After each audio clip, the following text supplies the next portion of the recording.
Tientalle jong rugbyspelers, afrigters en ouers het vandag die sogenaamde Ice Bucket Challenge aangedurf ten bate van Dylan Beneke wat 3 weke gelede tydens 'n rugbywedstryd 'n ernstige nekbesering opgedoen het. Hy is 'n leerling by Pretoria Boys High, maar dit was nie net sommer 'n hiertjie ysbak wat hier ingespan is nie. 1,5 ton ys is vir die uitdaging aangeskaf.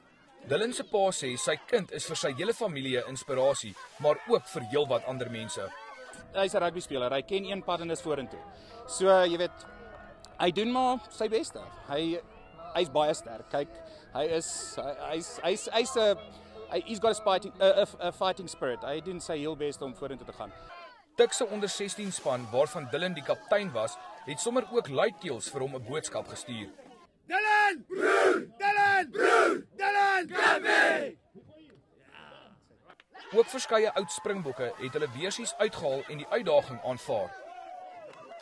Ek dink ouer verantwoordelikheid teenoor jong mense, hulle leef die sport wat ons gespeel het en is lekker om betrokke te wees. Dit is baie tragies as so 'n ding gebeur het wat met Dylan gebeur het. Maar ons doen dit ter ere van hom en om hom te help. Jy weet, so dis die minste wat kan doen om hierdie klomp koue te vat, daai klomp ys oor jou. Klaar blyklik is dit ook nou my beurt. En Dylan, die ene is vir jou. Gerard Pretorius, E-nuus, Pretoria.